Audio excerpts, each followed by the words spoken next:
Assalamu alaikum. Welcome to Crack Mathematics. This is a section of Crack courses. So today we are going to do lesson 1, quantity. As you see here, we have four different pictures that represent four different quantity. So the first picture, what do we have? We have books.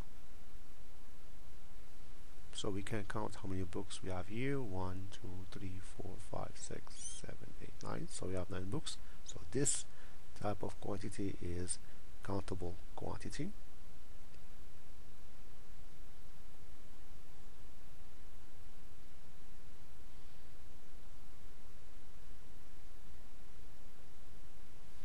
Here we have a picture of stars. So we cannot count stars. So this is a countable quantity.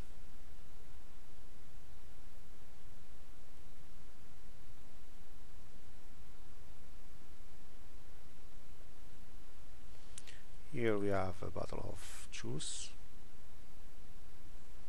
so we can define how much juice we have. That means this is called a measurable quantity.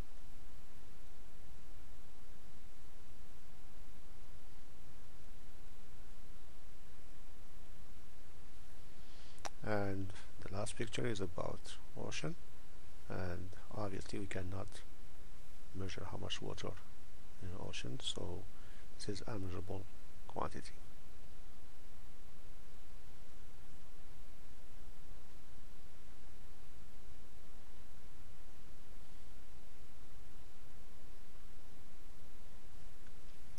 So the first two type, or the first two type of quantity are called discontinuous quantity.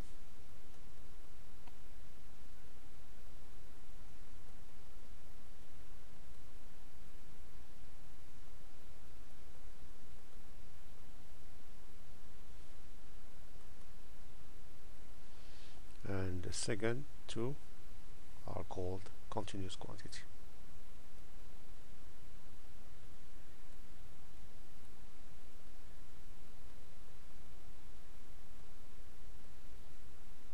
So far we know there are two kind of quantity. So there are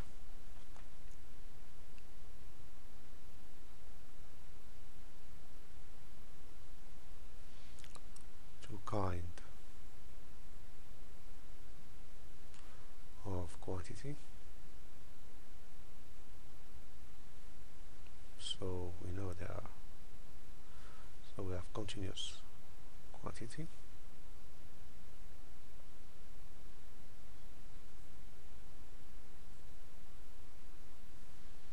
so and the example we choose is choose an ocean.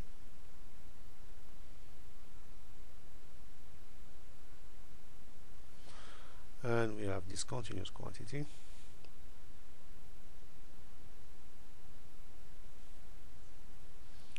Discontinuous quantity, and we choose books and stars. So example, books, stars. But still we didn't define what is a quantity. So the question now, what is a quantity? What's the common between those two kind of quantity? Both quantities represent an amount, either a known amount like juice books or a known amount. So here we have both kind represent an amount. So either a known amount, so either a known amount or an unknown amount.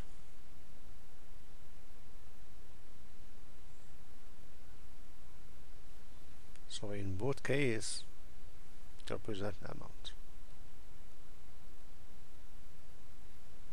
So now if I want to define what is quantity, quantity is just an amount, either known or unknown amount. Now let's write the definition. So definition.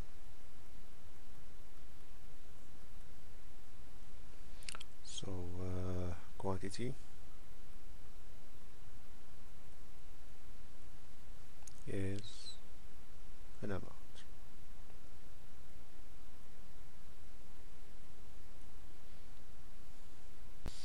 So after we define what is a quantity, now let's talk about the property of quantity. So if you remember at the beginning we talked about countable quantity, uncountable quantity, measurable, unmeasurable. So we have discontinuous quantity and we have continuous quantity. Those are the first two properties. So we have first property, we have continuous quantity,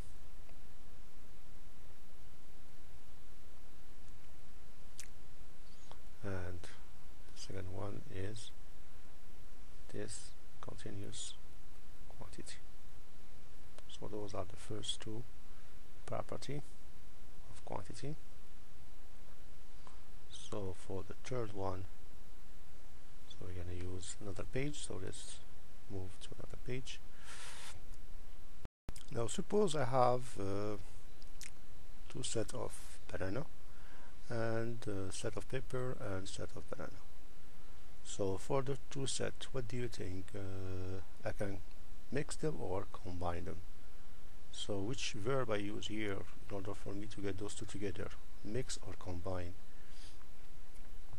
So so what's the property between those two quantities? So what they are? They are similar. So same type. So if they are similar, we combine them. So for similar quantity, we combine them. And at the end, what do we get? We got a unique quantity.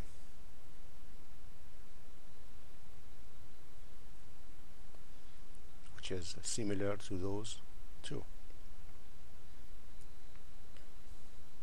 Now what about those two here? So what do you think? We combine or mix them? Obviously first let's talk about they're not similar, so not similar. So of course we cannot combine them, this is obvious. So what we do here, we mix them. And at the end I cannot get a unique quantity. So you cannot get, like for example here, how many we have, how many banana we have? We have 10 banana here, we have 8 paper. So I cannot get like 18, so it's going to be 18 what? So if I get the quantity, I'll get 18 what? Banana paper, or paper banana, or what's name we're going to give to the quantity. So of course here we cannot get any unique quantity at the end when we mix no similar quantity. Now let's write those property. So let's go to the previous page here. So the third property, so we can combine similar quantities.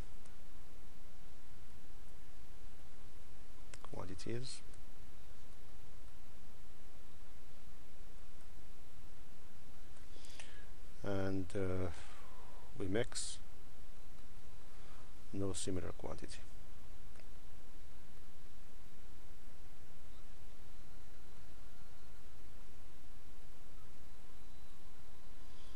So now let's talk about the other two quantities. We're going to talk about the fifth and the sixth quantities, or properties, sorry.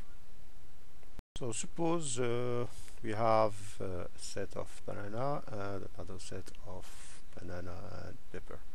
So in this set here, so what do you think we can do? We can separate or reduce. So if I wanna minimize the quantity here, so I separate the banana from the banana, or I reduce the number of banana. So what do you think? Yes, reduce. So here we can reduce the number of banana. Why? Because we reduce what? Similar quantity from the same quantity. So I'm reducing similar quantity from the same quantity. So here, this action will reduce the amount of banana from the whole set. So here we reduce. So when we reduce, what we got? We got two sets that are similar, and whatever left here is the remainder, which is similar quantity as the one that we reduce from. Now for this set, what do you think we can do? Reduce or we separate? So obviously you know what we can do here is we separate the quantity. So we separate the banana from the paper. So this action is we separate the two distinct quantity. They are not similar, so I will separate the not similar from the one that are similar to each other. So here, this action here is we separate.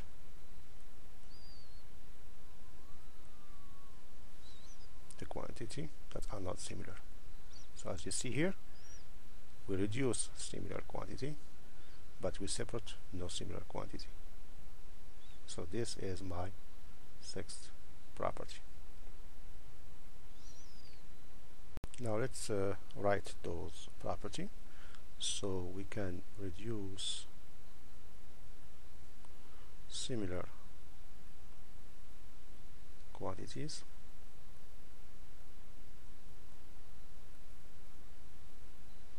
and we separate the no similar quantity. I don't want to use distinct, so I will use no similar quantity. Quantities, in fact. So those are the last two properties. So now let's talk about how we can represent number. So representation of a quantity, how we can represent quantities. So if you remember at the beginning, so let's go to the first board. So as you see here, we have countable quantity. That means something that we can count. We know how many we have. Uncountable quantity, something we cannot count, which means I cannot know how many stars we have here. Something that we can measure, that means we know how much we have. Something we cannot measure, so we don't know how much we have. So for both kind of quantities, we have two ways to present them: either known quantity or unknown quantity.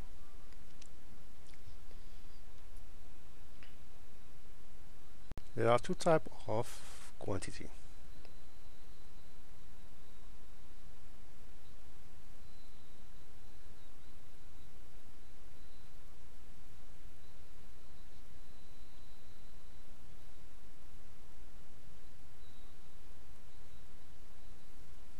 We have the implicit quantity,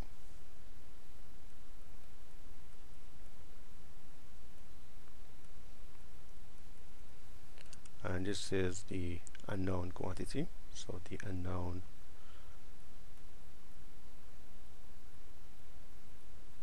quantity. So if either we say implicit or unknown, it's the same thing. And the way we present this unknown quantity, we use alphabet letter. So this is the unknown quantity, and it's represented by alphabet letter.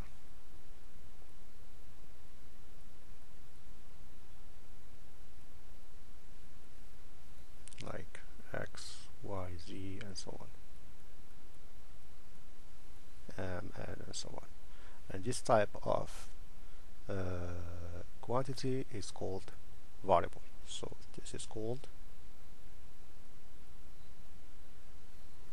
variable. So variable is an implicit quantity, or you can call it a known quantity, is up to you. So variable is an implicit quantity.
This is all about this in today. So I hope you understand what we covered today. Thank you for watching the video, and please, if you have any comments, it would help me a lot. Thank you very much, and assalamu alaikum.